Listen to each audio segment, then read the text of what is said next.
Good morning, dear parents and students. How are you this morning? I am Archana Dwivedi from Little Steps School, Anuppur. So बच्चों, open your book, page number 15, chapter 3, जल की उपयोगिता. क्या है? जल की उपयोगिता. इसमें क्या बताया गया बच्चों? जल को कैसे उपयोग करना चाहिए, जल के महत्व के बारे में बताया गया है और जल को हमें कितना वेस्ट करना चाहिए और कितना नहीं करना चाहिए, ये इसमें बताया गया. ठीक है, देखिए मैं बुक रीड कर रही हूँ, फिर आप लोग भी इसको घर में रीडिंग प्रैक्टिस जरूर करिएगा. ठीक है. आधी छुट्टी के बाद जब हिंदी की अध्यापिका श्रीमती निशा जैन अध्यापक कक्ष से निकली तो उन्होंने देखा कि कुछ नलों से पानी टपक रहा है. वे समझ गए कि भोजन करने के बाद बच्चों ने नलों को ठीक से बंद नहीं किया होगा. वे नलों को ठीक से बंद करने के बाद ही कक्षा में गई. सभी बच्चों ने खड़े होकर उनका अभिवादन किया. उन्होंने सभी को बैठने का संकेत करते हुए कहा, आज मैं तुमको जल के महत्व के बारे में पढ़ाऊंगी. किसके बारे में? जल के महत्व के बारे में पढ़ाऊंगी. ठीक है. गर्मी के दिनों में जब तुम्हें बहुत प्यास लगती है तब तुम क्या करते हो? फ्रिज से ठंडे पानी की बोतलें ही निकालते हो ना? सभी बच्चे जोर से बोले, हाँ मैडम, तब हम खूब पानी पीते हैं. अध्यापिका ने पूछा, क्यों? बच्चे बोले, क्योंकि हमें प्यास लगती है. अध्यापिका बोली, तुम सबने ठीक कहा. पानी के अलावा हमारी प्यास किसी और चीज से बुझ ही नहीं सकती. अध्यापिका की बात सुनकर अर्पित बोला, प्यास लगने पर मैं तो कोल्ड ड्रिंक पीता हूँ, मेरी प्यास तो बुझ जाती है. अध्यापिका बोली, लेकिन कोल्ड ड्रिंक पीने से प्यास अच्छी तरह नहीं बुझती. जब बहुत प्यास लगती है तब हम गटागट बहुत सारा पानी पी जाते हैं. तब कोल्ड ड्रिंक इतना थोड़े ही पी सकते हैं. प्यास लगने पर तो पानी ही पीने में मज़ा आता है, कोल्ड ड्रिंक पीने में नहीं.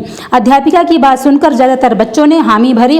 अध्यापिका फिर बोली, जरा सोचो, प्यास लगने पर अगर तुम्हें पानी ना मिले तो क्या होगा? Turn your page.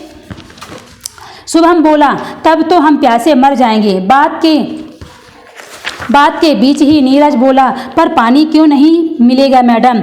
अध्यापिका ने बताया, भारत की जनसंख्या लगातार बढ़ती जा रही है, जिसके कारण पानी की मांग भी बढ़ती जा रही है. हम नदियों, तालाबों और कुओं से पानी प्राप्त करते हैं, लेकिन उनमें कूड़ा कचरा डालकर उन्हें गंदा भी कर रहे हैं. गंदे पानी का होना ना होना दोनों ही बराबर है. क्यों मैडम? अनिल ने पूछा. भला कोई गंदा पानी पीता है? रोहित बोला. इस पर अनिल ने कहा, लेकिन गंदा पानी पेड़ पौधे में तो डाल सकते हैं ना? अध्यापिका ने जवाब दिया, हम मटमैले पानी को तो पेड़ पौधे में डाल सकते हैं, लेकिन उस पानी को नहीं जिसमें कारखानों के दूषित पदार्थ मिले होते हैं. इससे तो सारे पेड़ पौधे नष्ट हो जाएंगे. अध्यापिका आगे बोली, गर्मी के दिनों में नदियों, तालाबों का जो जल सूख जाता है वह वर्षा के रूप में भी हमें फिर से मिल जाता है, परंतु हमारे देश में कभी ज़्यादा वर्षा होती है तो कभी कम. सब जगह एक समान वर्षा नहीं होने के कारण कहीं सूखा पड़ता है तो कहीं बाढ़ आती है. बाढ़ में वर्षा का अधिकांश जल बह जाता है और जान माल का भी खतरा रहता है. सूखा पड़ने पर लोग बूंद बूंद को तरसते हैं. नहाना धोना तो दूर, पीने के लिए पानी भी नहीं मिलता.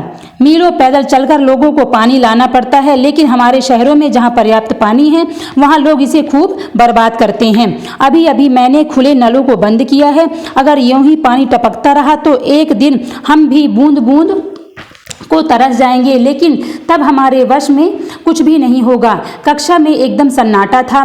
बच्चे ध्यान से अध्यापिका की बात सुन रहे थे. वे फिर बोली, अब तो तुम समझ ही गए होगे कि जल कितना मूल्यवान है. ऐसे बहुमूल्य जल को नष्ट करने का अधिकार किसी को नहीं है. अब तुम सब बताओ कि इसे बचाने के लिए क्या कर सकते हो? आकृति बोली, जरूरत पूरी होने के बाद नल हमेशा बंद रखेंगे. इसके अलावा अध्यापिका ने पूछा, पानी का उतना ही प्रयोग करेंगे जितना जरूरत हो? रुचि बोली, बहुत अच्छा. कुछ और बातों का ध्यान रखो. जब ब्रश करो तब नल को मत खोलो. जब कुल्ला करो तभी नल खोलो. इससे बहुत पानी बचता है. नहाते समय शावर या फव्वारा खोलकर मत नहाओ. बाल्टी और मग का प्रयोग करो. इससे पानी कम खर्च होता है. फर्श को पानी से धोने की बजाय पोंछा मारकर ही साफ कर लो, इससे बहुत पानी बचता है। फल सब्जी धोने के बाद पानी को पेड़ पौधे में डाल दो, इससे पानी बेकार नहीं होगा और पेड़ पौधे को भी लाभ पहुँचेगा।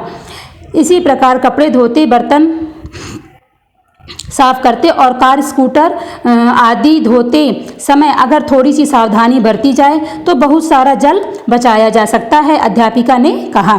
घंटी बजी तो अध्यापिका फिर बोली, आज से तुम सब पानी की बचत एवं उसका उचित उपयोग करना शुरू कर दो, क्योंकि जल ही जीवन है। क्या है? जल ही जीवन है। सभी बच्चों ने सिर हिलाकर हामी भरी और भविष्य में जल का सही ढंग से प्रयोग करने का वचन दिया। ठीक है बच्चों, जल हमारे लिए बहुत ज़्यादा ज़रूरी है, ठीक है ना। जल के बिना हमारा जीवन व्यर्थ है, हम मतलब जीने के लिए हम बिल्कुल भी नहीं सोच सकते हैं, ठीक है ना।